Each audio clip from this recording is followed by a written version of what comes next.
get the hell out of my locker room! Coach? What the hell took you so long? Traffic. Suit up! Pain heals, chicks dig scars, glory lasts forever. Back in August 2000, a football comedy hit theaters that looked like pure Hollywood fun about a ragtag team of misfits stepping in during a players' strike.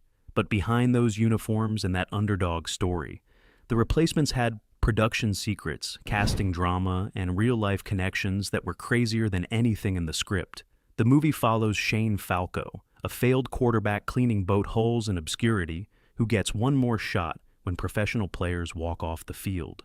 Gene Hackman plays the coach, assembling a team of has-beens, never-weres, and straight-up lunatics.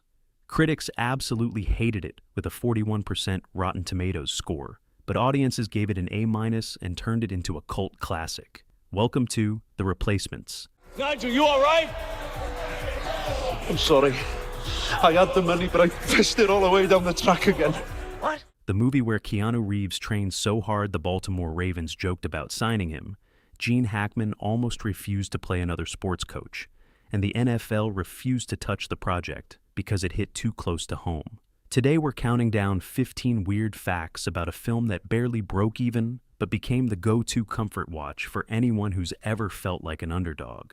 Before we suit up and hit the field, make sure to smash that like button and subscribe because it helps us keep making content about the sports movies that define the 2000s. Let's kick off with number 15.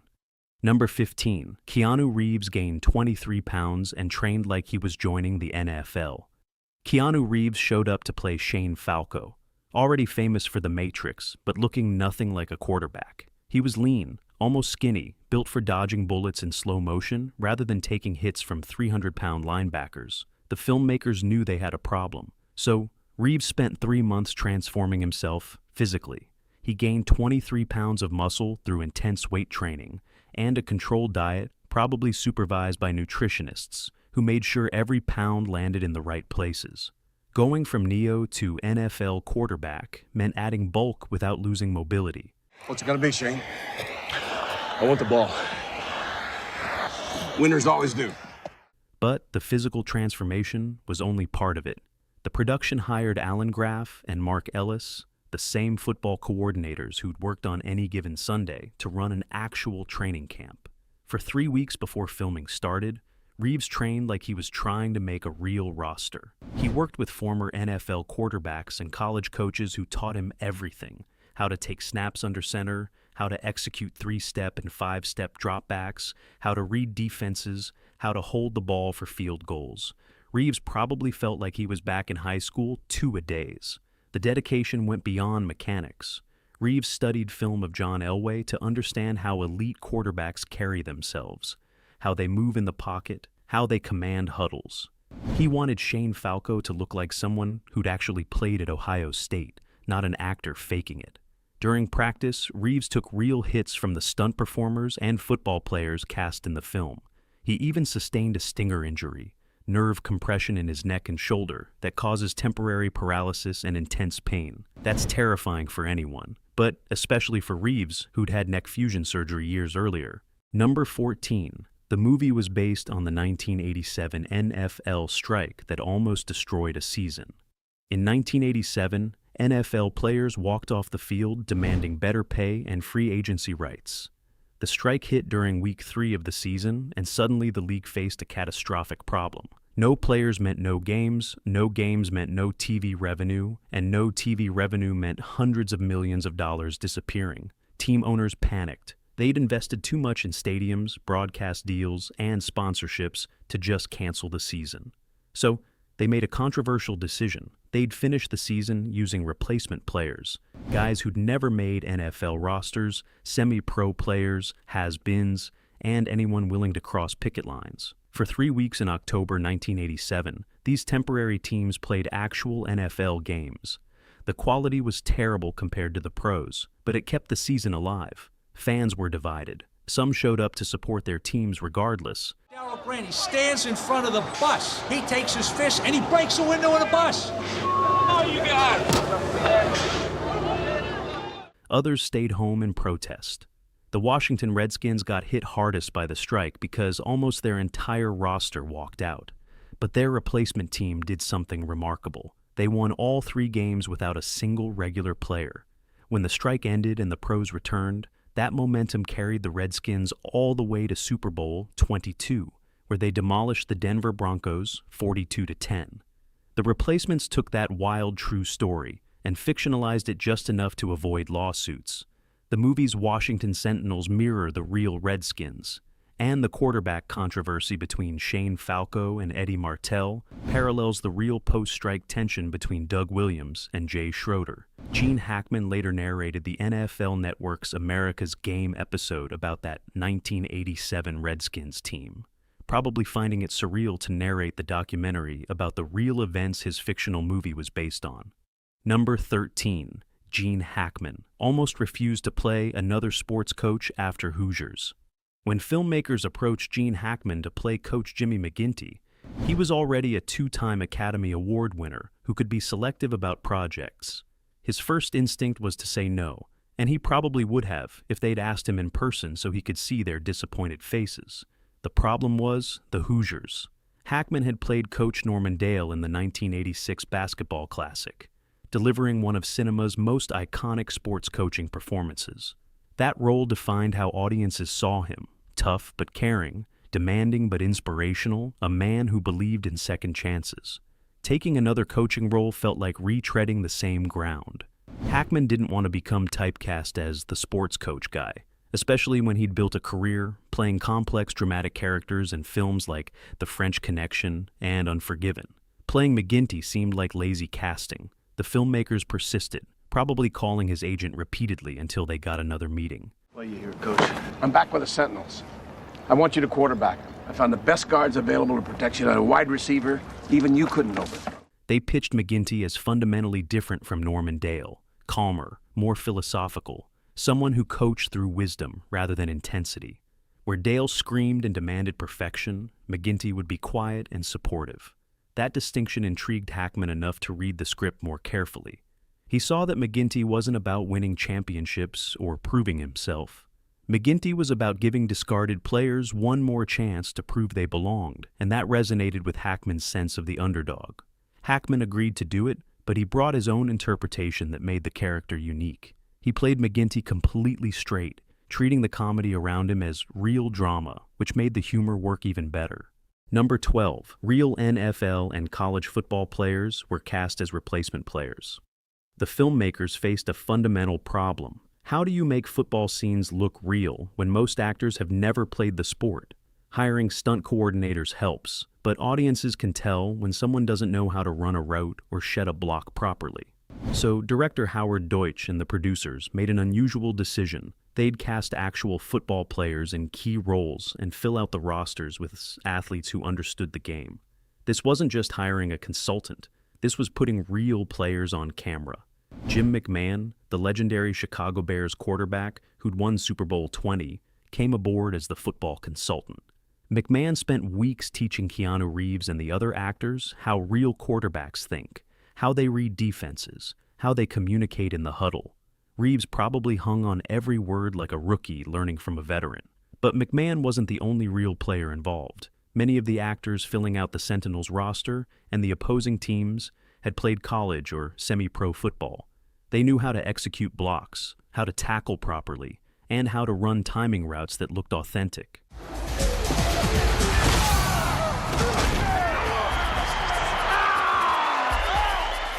This decision transformed how the game sequences could be shot. Instead of quick cuts to hide actors' limitations, cinematographer Tak Fujimoto could use wider shots and longer takes. The camera could stay on a play developing because the players actually knew what they were doing. The difference shows in every game scene. The blocking looks real because it is real. The routes look precise because they are being run by guys who've done it thousands of times. The tackles look brutal because they are being executed by people who know how to hit safely but convincingly. Number 11. The on-field injuries were real because the hits were real. Despite all the safety precautions and stunt coordination, football is an inherently violent sport. When you put real athletes on a field and tell them to execute plays for the camera, bodies are going to collide and people are going to get hurt.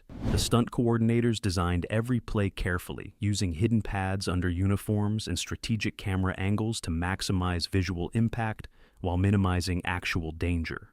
They planned which hits would be pulled and which ones could be executed for real with proper technique. But even with all that planning, bruises and minor injuries happened constantly. You okay? I broke my arm. Cheers, Shane. Saved my ass. Take care. The cast and stunt performers were sore after every shooting day, probably limping back to hotels and soaking in ice baths. Football takes a toll, even when you're trying to be safe. Keanu Reeves took his share of hits during filming. Despite being the star and the quarterback who, theoretically, should be protected, he insisted on doing as many of his own stunts as possible. During one practice sequence, he sustained a stinger, nerve compression that causes temporary arm paralysis. That injury terrified everyone on set because Reeves had undergone neck fusion surgery years earlier. A serious neck injury could have ended filming, or worse, permanently damaged him. The production probably had medical staff hovering around him constantly after that. Jon Favreau, playing the psychotic linebacker Daniel Bateman, threw himself into the physical comedy with reckless enthusiasm. His character was supposed to be unhinged and violent, and Favreau delivered hits that looked absolutely brutal on camera because they were executed by a guy fully committed to the bit. Number 10, the cheerleader scenes were added during rewrites to balance the testosterone. The original script for The Replacements focused almost entirely on the football and the locker room dynamics. Writer Vince McEwen had crafted a story about men getting second chances, but early drafts felt heavy and one-dimensional. Something was missing. During development rewrites, McEwen and the producers realized they needed to lighten the tone and add some variety to the all-male football environment. The cheerleaders became that counterbalance, but not in the way you'd expect. The cheerleader scenes weren't added to provide eye candy or romance. They were added to create comic contrast, these polished professional women forced to work with absolute misfits. A, give me a T. T. Give me a I. The regular cheerleaders go on strike along with the players, so head cheerleader Annabelle has to recruit replacements. The cheerleader tryout scene became one of the funniest additions to the script. Annabelle ends up hiring exotic dancers because they're the only ones with actual performance experience. The contrast between their world and the rough-edged football players created comedy gold. These scenes also served a practical storytelling purpose. They gave the characters somewhere to go, besides the locker room and the field. The bar that Annabelle owns became a neutral space where the team could bond, fight, and eventually come together. Director Howard Deutsch leaned into these moments during filming, probably encouraging improvisation and letting the actors find the humor organically. The bar brawl that lands the team in jail came directly from these development sessions. Number 9, Keanu Reeves played Shane Falco, completely seriously while chaos erupted around him. The Replacements is fundamentally a comedy with broad physical humor, outrageous characters, and ridiculous situations. Jon Favreau plays a psychotic SWAT team member. Rhys Ifans plays a chain-smoking Welsh soccer player, and Orlando Jones plays a wide receiver who can't catch. The movie practically screams, "Don't take this seriously." But Keanu Reeves made a deliberate choice to play Shane Falco as pure drama. He treated the character like someone from a serious sports film, finding the emotional truth in a washed-up quarterback. You'll never be more than a replacement player. Yeah. Yeah, I can live with that. All right. Getting one last chance to prove he wasn't a failure. Reeves studied Shane's backstory like it was Shakespeare.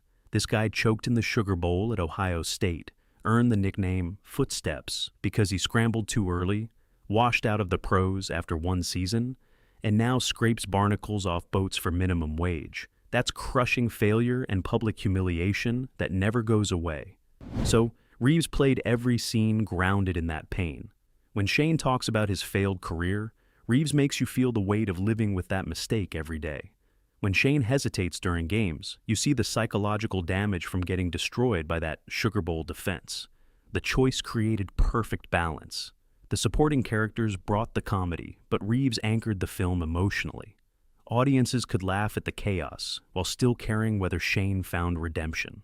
Director Howard Deutsch later said that Reeves' serious approach made everything else funnier by contrast. When you have one character treating the situation as life and death serious while everyone around him does ridiculous things, the comedy amplifies. Number 8. Gene Hackman treated the film like serious drama and changed the entire tone. Gene Hackman had played Coach Jimmy McGinty, but not the way anyone expected. While the script called for a sports comedy, Hackman approached the role like he was making a prestige drama about second chances and redemption.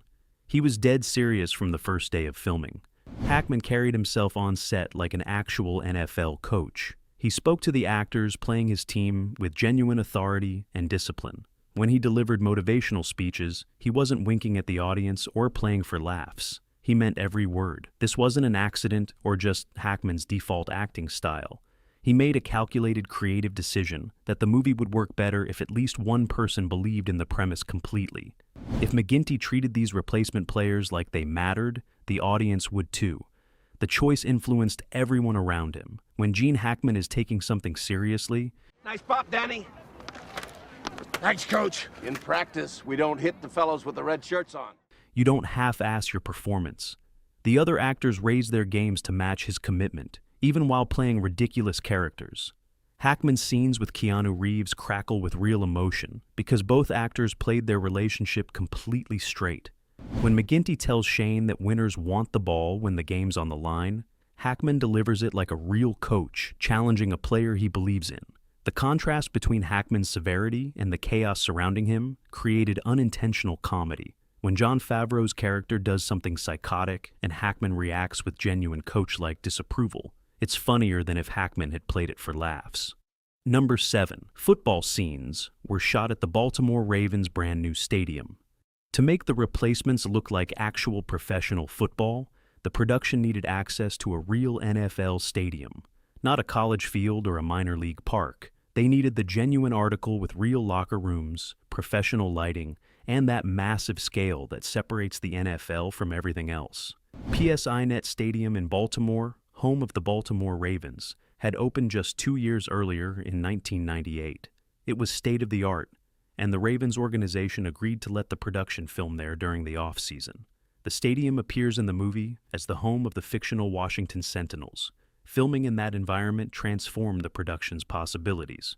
Instead of building sets or using green screens, the cameras captured genuine NFL infrastructure, the towering grandstands, the massive scoreboard, the pristine field, the professional sidelines. Everything looked real because it was real. The actors felt the difference immediately.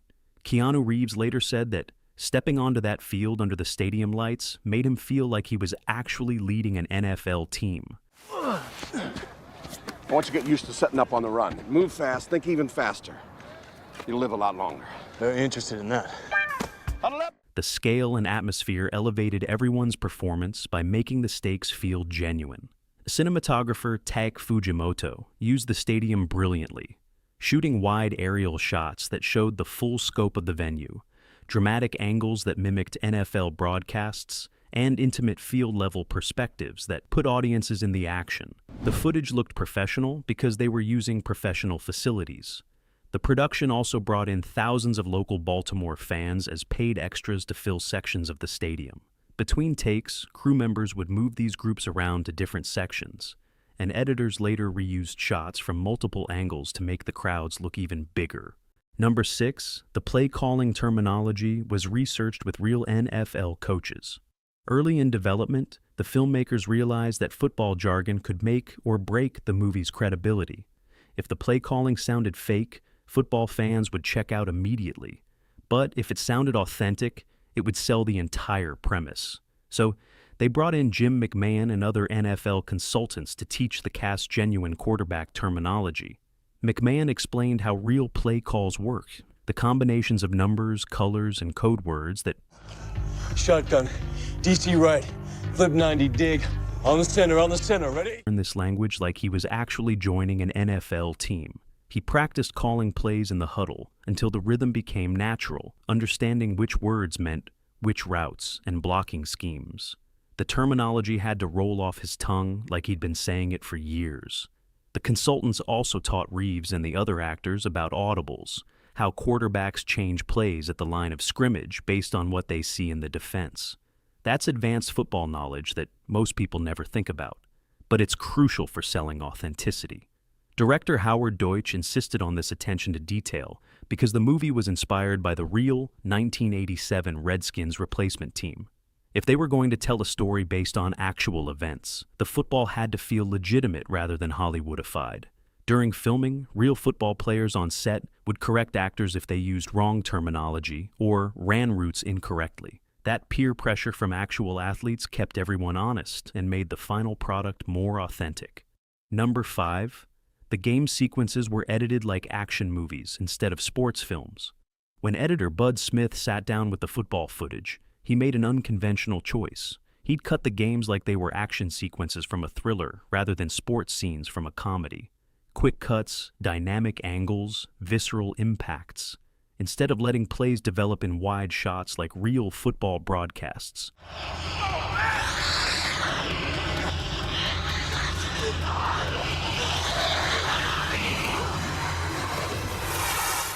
Smith chopped the action into rapid-fire sequences that emphasized chaos and violence. 1 second you're watching linemen collide at the scrimmage line. The next, you're tight on a quarterback's face. Then suddenly you're seeing a brutal tackle from 3 different angles. This editing style created intensity that elevated the stakes. The games didn't feel like comedy set pieces. They felt like battles where the outcome actually mattered. Every snap carried weight because the editing made everything feel urgent and dangerous. The approach also helped hide limitations. When actors who weren't football players had to execute plays, quick cutting could use their best moments and skip the awkward parts. The editing turned imperfect performances into convincing football. Smith layered in sound design that amplified every impact. Helmets crashing, pads colliding, grunts of effort and pain. The audio made hits feel more brutal than they actually were, selling the physicality without anyone getting seriously hurt. Director Howard Deutsch supported this approach because he wanted the football to feel real, even though the characters around it were ridiculous. If the games looked and felt authentic, audiences would invest in whether these misfits could actually win. Number 4. Test audiences wanted more romance, so the final cut added emotional beats. After the first test screenings, audiences filled out cards saying they enjoyed the football and the comedy, but felt the romantic subplot between Shane and Annabelle needed more development. The relationship seemed like an afterthought rather than an actual connection. The filmmakers looked at the footage and realized the test audiences were right. Keanu Reeves and Brooke Langton had chemistry, but the scenes didn't give them enough emotional moments to build a believable relationship. Nothing personal, Shane, but I don't date football players. Don't blame me. Not even quarterbacks? Especially not quarterbacks. They'd focused so heavily on football that the romance got lost. Going back for reshoots wasn't an option because of budget and scheduling, so editor Bud Smith had to find romance in existing footage. He scoured every take for meaningful glances, small touches, moments of connection that could be assembled into emotional progression. Smith added these beats throughout the final cut. A lingering look here, a quiet moment there. Reaction shots that showed Shane and Annabelle noticing each other even when they weren't speaking. Small changes that accumulated into something that felt more substantial. The filmmakers also adjusted the music, adding romantic scoring to scenes that had been cut more neutrally. The music told audiences to feel the romance even when the dialogue didn't explicitly support it. These tweaks didn't transform the replacements into a romance, but they gave Shane and Annabelle's relationship enough weight that audiences felt invested. The love story supported the underdog sports story instead of competing with it. Number 3. Keanu Reeves took a massive pay cut so Gene Hackman could be hired. The replacements had a production budget of about $50 million, which was substantial for a sports comedy, but not enough to afford Gene Hackman at his normal asking price. Hackman was a 2-time Oscar winner who could command top dollar, and the studio couldn't afford both him and Keanu Reeves at market rate. Keanu Reeves was coming off The Matrix, one of the biggest hits of all time, which meant his quote had skyrocketed. He could demand millions for any project, and the producers had budgeted accordingly for their star quarterback. But Reeves wanted Gene Hackman in the film. He'd grown up watching Hackman's performances, and believed having him play Coach McGinty would elevate the entire project from disposable comedy to something with real substance. so Reeves made an offer that probably shocked the producers. He'd take a significant pay cut, reportedly as much as 90% of his originally negotiated salary, to free up budget for Hackman's casting. It's better for the team, right? And you might tell. He is the best. Guy's got it all. No. The exact numbers were never publicly confirmed, but industry insiders said it was a massive sacrifice. This wasn't the first time Reeves had done this. He'd previously taken a pay cut on The Devil's Advocate so the production could afford Al Pacino. Reeves had developed a pattern of prioritizing the film's quality over his own paycheck. The studio used the money Reeves gave up to meet Hackman's asking price, and Hackman signed on. Without Reeves' sacrifice, The Replacements likely would have featured a different coach, and the film's entire emotional core would have been different. Number 2, the stadium crowds were real Baltimore fans, paid as extras and moved around strategically. Creating the illusion of packed NFL stadiums is expensive and complicated. In 2000, CGI wasn't advanced enough to create believable digital crowds, so filmmakers had to fill stadiums with real people, which meant hiring thousands of extras and paying them all.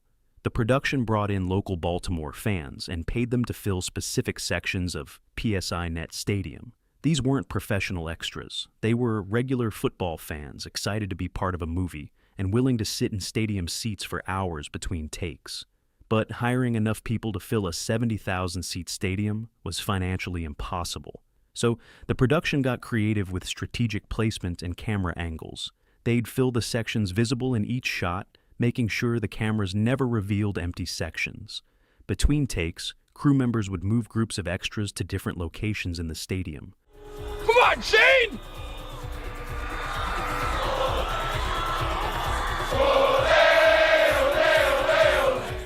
The same 2,000 people might appear in multiple sections throughout the game sequences, repositioned based on what the next shot required.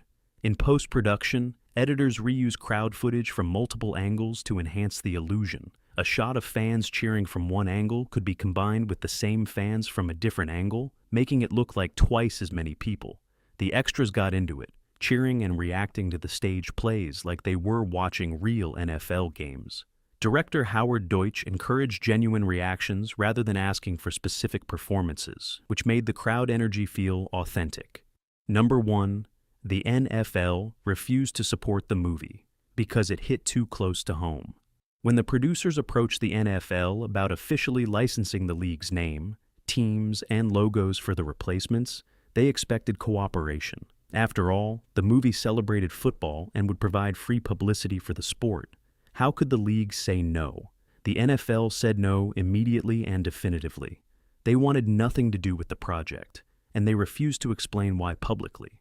But everyone involved knew exactly what the problem was. The 1987 players' strike was still a sensitive subject. That strike had been ugly and controversial. The players fought for free agency and better pay, while owners brought in replacement players to break the strike. Careers were damaged, relationships were destroyed, and the entire episode left scars the NFL preferred to forget. The Replacements told a fictionalized version of that exact story, making the owners look cynical and desperate, while portraying the replacement players as sympathetic underdogs. The NFL wasn't interested in revisiting that period even as entertainment. Without NFL cooperation, the filmmakers had to create an entirely fictional football universe. The Washington Sentinels don't exist. No problem, Jumbo. Just make sure you rip someone's head off on this one. Consider it done. All right. So besides me, who really wants the ball? Every team name, uniform, and logo was designed from scratch. The league isn't even called the NFL in dialogue. It's just the league, or professional football. This creative restriction actually freed the filmmakers to tell the story they wanted, without worrying about offending real teams or violating licensing agreements. They could make the owners as greedy and the striking players as selfish as the script required, and there you have it. 15 weird facts about the movie critics hated but audiences loved, where Keanu Reeves trained so hard he could throw 60 yards. Gene Hackman played comedy as pure drama, and the NFL refused to touch a story about the real event they later celebrated. From replacement cheerleaders who were actual exotic dancers to stadium crowds that were the same, 2,000 people moved around between shots. The Replacements is weirder and more authentic than anyone expected. Which fact shocked you the most? Drop your thoughts in the comments below. If you enjoyed this deep dive into The Replacements, smash that like button and subscribe for more behind-the-scenes stories about the sports movies that define the 2000s. And until next time.